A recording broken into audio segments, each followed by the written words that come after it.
Mughal Empire, the powerful edifice whose foundation was laid by Babur and Humayun, which touched its peak under Akbar and continued to hold sway on the subcontinent throughout the 17th century, was facing an irreversible decline by the turn of the new century.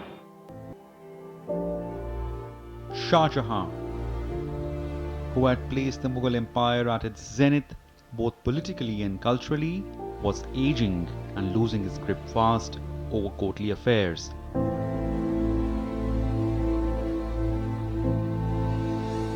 His four sons, who all held governorships, were pitched in a shadow boxing to topple one another. After the founding of the city of Shahjahanabad, there is a way in which Mughal authority and power become invested in the city. When we look at the previous histories of the Mughal emperors, they are mobile. They are traveling all over the kingdom. Even though Agra is an important center, Lahore is an important center, Delhi is an important center, there is a way in which Delhi becomes Darul Hukumat. It becomes the seat of power. Now, Shahjahan, we must remember, was a man who had navigated the waters of Mughal politics for a very long time, for most of his life. He had travelled upstream, he had travelled downstream, he knew how the court politics works. And I often wonder whether he could foresee the clouds gathering on the horizon. Shahjahan favoured his eldest son, Dara Shukho, to succeed him. But his third son, Abul Muzaffar Muhyiddin Muhammad, commonly known as Aurangzeb, was casting his own plot to take over the throne of Mughal Empire, which by then was ruling most of the Indian subcontinent.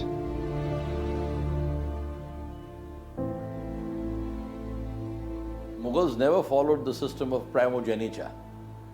So there was no system whereby the eldest son was considered the legitimate and only heir of the emperor. Usually the emperors would have their favorites. For instance, for Shahjahan, the favorite was really Dara Shukho. But then there was no guarantee that the favorite would be able to come to the throne. So usually a battle of succession used to take place between the heirs apparent and the favored heir, and they would fight it out, and the fittest amongst them, the vilest amongst them, the fittest, the strongest, and the most able amongst them used to become the Badshah. Succession among the Mughals has always been contested. You know, we hear of the fight between Dara Shukho and Aurangzeb, and we think of Aurangzeb as a very, very cruel man because he put his brothers to death. Shahjahan put his elder brother to death. Jahangir's brothers all died. He was very lucky because his brothers died before he became eligible for reaching the Mughal throne. When Shahjahan was sent to Deccan, was given the commission of Deccan by Jahangir, he insisted that Khusro go with him to Deccan. And Khusro, luckily, unluckily, strangely, mysteriously died. So while we hear the stories of Aurangzeb and Dara Shukho and the mysterious death of all of Aurangzeb, the other two brothers of Aurangzeb, the tradition of not keeping the inconvenient claimant to the throne is an older tradition than we give credit for. Two other sons of Shahjahan, Shah Shuja and Murad Bakhsh, too had ambitions. But the contest of power was always between Dara Shukho and Aurangzeb. Now, Dara and Aurangzeb were of course very different kinds of characters, and what we don't often remember is that in Delhi, their power worked through very different channels. I don't know if the question is fair whether Shahjahan had become weaker in his dying days or in the last period of his empire. There are of course all kinds of popular stories about him, but Dara Shukho held the authority on the basis of the emperor, and Aurangzeb held it on the basis of his military abilities. He was a successful military commander, Dara Shukho was a failed military commander. And you can see that what Dara Shukho could not do and what Aurangzeb could do was he could gather the nobles. He could make an alliance across the board in the Mughal court where Dara Shikoh became more and more isolated as he approached his kingship. The armies of two brothers faced each other in the parched May of 1658. Dara's hastily assembled men were no match to Aurangzeb's battle-hardened army. Aurangzeb emerged victorious in the Battle of Samughar, and Mughal Empire got its new leader on July 31st, 1648. It's perhaps still a matter of conjecture what the course of history would have been if Dara had defeated Aurangzeb and succeeded to the throne. Dara Shikoh was a different man and Aurangzeb was a very different kind of man. I think what they represented at that point in Mughal history was different kind of political theories. Having said that, Dara Shikoh represented also a very different kind of tradition of a Mughal courtier, of a Mughal nobleman, of a Mughal prince. He was a man who was very deeply learned. He knew his Upanishads, he had translated the Ramayana. He represented a very different way of thinking about the intellectual milieu of his time from Aurangzeb. Aurangzeb was far more deeply couched in a very Islamicate tradition of learning. So yes, there would have been different kinds of patronage that would have come from Dara as opposed to from Aurangzeb. The differences between the two in terms of abilities and capabilities appears often quite exaggerated. On the other hand, there is no doubt that Aurangzeb was a veteran campaigner, and he was the man in charge of the Deccan when Dara Shikoh was declared the heir apparent by his ailing father, Shahjahan. And Aurangzeb by then was, of course, a veteran of diplomacy, a veteran of warfare. An year later, Aurangzeb ordered the execution of Dara Shikoh. After beheading him, Dara's head was sent to imprisoned Shahjahan in Agra fort. Well, it wasn't just his expansionary zeal, but rebellions from within and attacks on the southern and western frontiers added to the political contours. Aurangzeb's dreams saw constant warfares, especially with the emerging kingdoms of Marathas and Sikhs.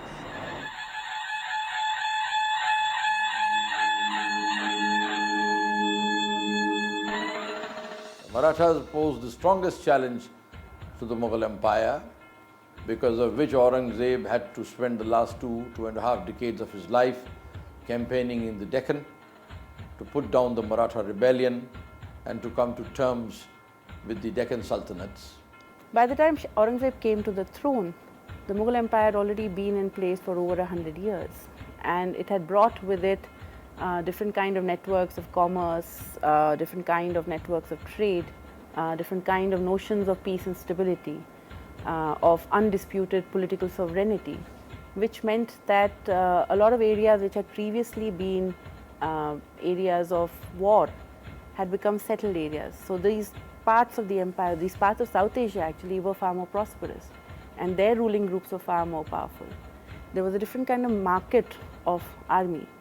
So what happened with the Marathas was that two very strong groups came into contest with each other. One was the Mughal Empire, the armies of the Mughal Empire, and one were these local Maratha groups which were very ably led by Shivaji. By the middle of the 17th century, the Marathas were a force to reckon with when Shivaji's Swarajya was established, and Shivaji actually coronated himself in 1674.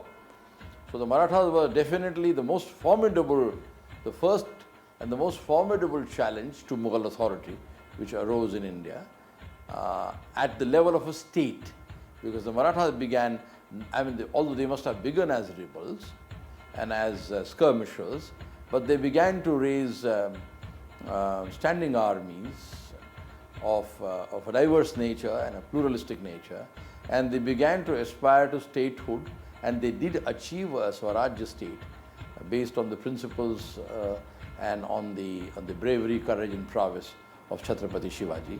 And no doubt they posed a very strong challenge. In fact, they posed not only a challenge to the Mughal Empire, their rise actually posed a challenge to the very existence of the notion of an empire in the Deccan.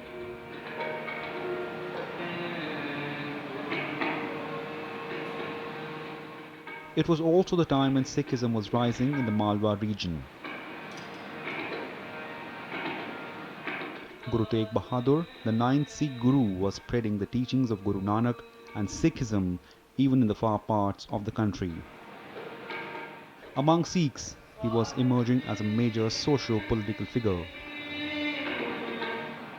One important reason why the Sikhs began to grow powerful in the Punjab was the fact that the Mughal administration in the Punjab began to lose its vigor from the times of Shahjahan onwards. And the Sikhs began to become powerful, and taking advantage of growing Mughal weaknesses, the Sikhs began to aspire to a larger share of the revenues of the Punjab. By then the Sikh missiles had also come into existence. The Sikh system of warfare had come into existence.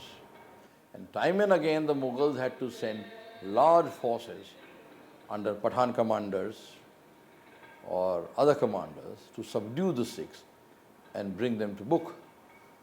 But often these big armies used to find it very difficult to combat the Sikhs. On November 24th, 1675, Guru Tegh Bahadur was executed before public in Chandni Chowk. The site is today one of the most revered ones among Sikhs.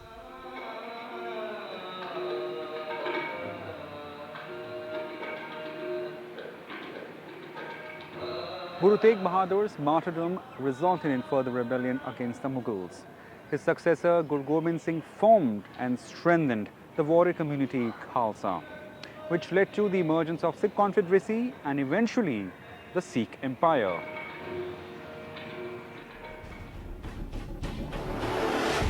In December 1707, Aurangzeb died. It was full circle for the sixth and the last of the effective Mughal ruler, as after his death, a war of succession sparked off among his three sons. With none of his progenies getting a firm hold, a long and irreversible decline of Mughal Empire had begun. By the time Aurangzeb died, all the forces which would ultimately pull down the Mughal Empire were in full bloom. He had not been able to put down the Marathas. The Marathas began to regain their lost space after his death. He was unsuccessful against the Sikhs. In other areas of the empire, rebellions were brewing. In Afghanistan, things were unsettled. In Kandahar, on the borders of Iran, things were unsettled. In fact, it is said that during the last few years of Aurangzeb, when Aurangzeb was campaigning and camping in the Deccan, the only province from where a regular supply of revenue used to reach him was Bengal, which was under Mir Jumla. Ruling over the kingdom, by now reduced in treasury and replete with rebellions, Aurangzeb's successors followed a policy of compromise and conciliation with the local rulers. The only policy to maintain their fast reducing foothold. In the reign of one of the weakest and incompetent rulers, Muhammad Shah Rangila, Delhi was sacked by Persian invader Nadir Shah. Though his reign lasted 30 years, Rangila was found not equal to the task of sustaining the Mughal Empire in the battle and even in the imagination. We don't know too much about if he took any administrative steps, did he do anything to strengthen the empire? He ruled, and what we hear about him is what has again come to us as stories of debauchery, as he was a man who liked the pleasures of life very much, and when Nadir Shah was knocking on his door, instead of addressing the threat by Nadir Shah, he continued. But we don't actually know if Muhammad Shah Rangila, if he had wanted, could he actually have posed a challenge to Nadir Shah? Did he have the resources to pose that challenge to Nadir Shah? All empires ultimately decline because of their internal contradictions. And all empires in history including the Roman Empire or the Mauryan Empire or the Gupta Empire or the ancient Greek Empire or Egypt or the British Empire, all these empires ultimately declined because at a particular point in time, the cost of managing them far exceeded the amount of resources they had to manage them. So if you do a cost-benefit analysis of the Mughal Empire in the late 17th, early 18th century, the Mughal Empire was an overextended empire which could not pay for itself. Delhi was plundered and thousands of people were massacred.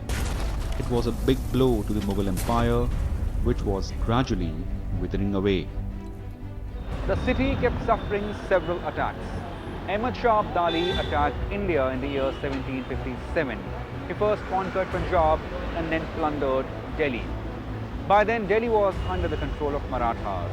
Marathas who first entered Delhi under the leadership of Bajirao Peshwa. 2 decades later, Marathas occupied the Red Fort, ousting Ahmad Shah Abdali's appointee, Najib Khan. The battle followed the Third Battle of Panipat between the armies of Abdali and Marathas. Marathas were forced to retreat back to their strongholds in Deccan.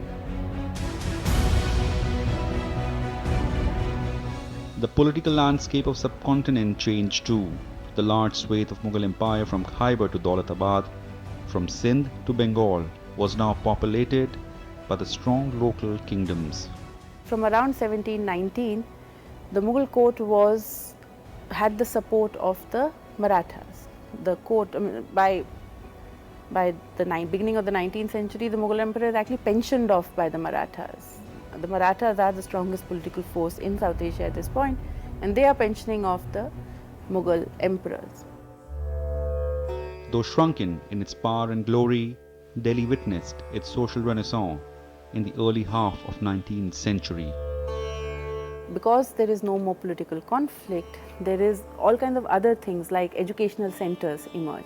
The most famous of which is of course Delhi College, which is a very old 14th century institution which receives certain kind of money, but it receives money now from the new municipality of Delhi. And the Delhi College starts off 2 kinds of program. It runs a program for Western knowledge and it runs a program for what is Oriental knowledge, where it teaches Arabic, Persian, Sanskrit. It teaches, to teach maths, it uses Lilavati. We have, so there is a cultural efflorescence there. And the second thing that happens is that Urdu emerges as this great language.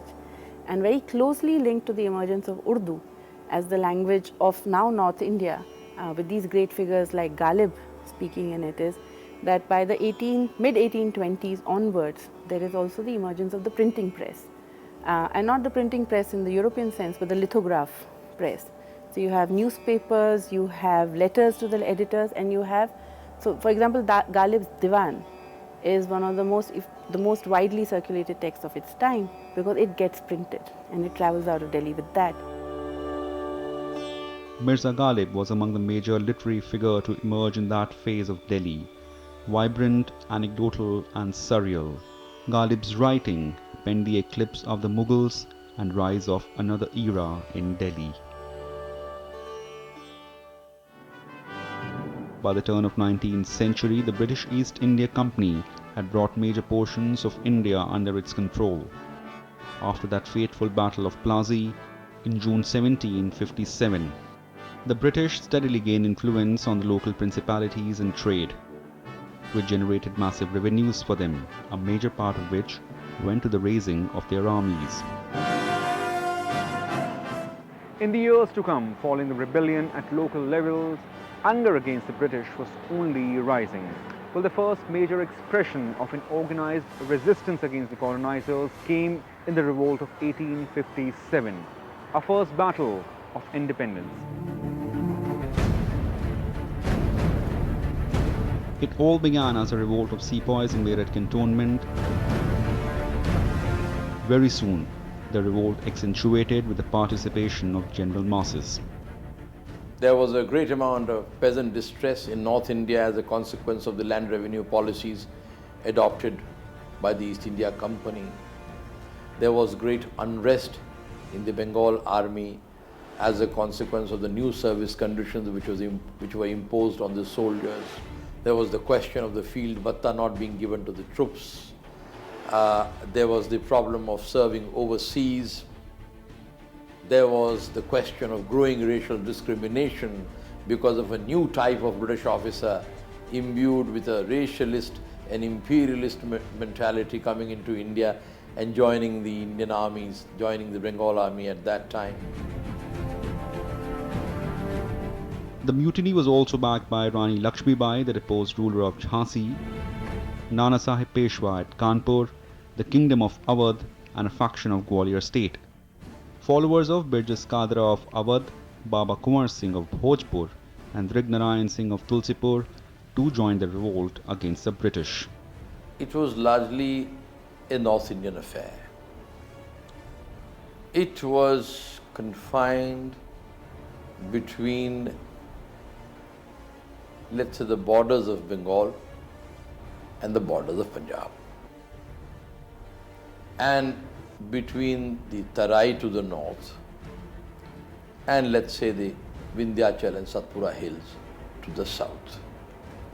It did not extend much beyond Jhansi and Gwalior to the south. It did not extend much beyond Ambala to the west. And of course, it did not go much beyond parts of Bihar and eastern UP to the east. After raising revolt in Meerut cantonment, the Indian sepoys broke open the jail, and on May the 10th, 1857, they marched towards Delhi. The very next day, on 11th May, the revolting sepoys proclaimed Bahadur Shah Zafar the Emperor of Hindustan. The Emperor Bahadur Shah Zafar, the poet emperor, it seems initially was not very enthusiastic about the rebellion because he was not confident of the Sipahis, the mutineers, winning against the company. So strong was the hold of the administrative, military and commercial hold of the company was so strong in India that many people would have balked at the prospect of fighting against the company at that time. Therefore, when other princes were approached by the rebels by the medium of letters or by messages or whatever, when communications were sent out to several princely states and the Nizam and various other people, they steadfastly refused to join the mutineers and declared themselves on the side of the English. Red Fort was secured by the rebel sepoys, but this was short-lived. September 1857, the British finally attacked Delhi and city witnessed bloodbath for next 6 days. Delhi had fallen, once again. In her streets laid the blood of hundreds of martyrs to innocent, and her gates, once impregnable, were riddled with mortars and gun shelling. It was also the formal end of Mughal Empire. After last of its titular head, Bahadur Shah Zafar was captured by British forces from his safe house in Humayun Tomb. His sons too were captured, put to trial and executed. Today, the spot of the execution lives on the street leading to Delhi Gate called as Khuni Darwaza. Bahadur Shah Zafar was too put to trial and later deported to Rangoon, along with his wife Begum Zeenat Mahal. In the months to come, the revolt of 1857 was suppressed by the brute forces of the British in other centres as well.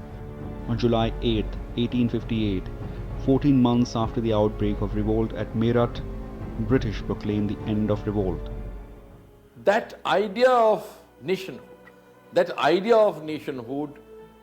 which began to emerge in the last 3 or 4 decades of the 19th century as a consequence of rising anti-imperialism and anti-colonialism in India. That idea of nationhood was in fact absent before the 1870s and 1880s. So because that idea of nationhood, that idea of national unity against imperialism and colonialism was absent. A large number of Indians not only refused to join the mutineers, but a large number of Indians actively helped the English suppress the mutiny.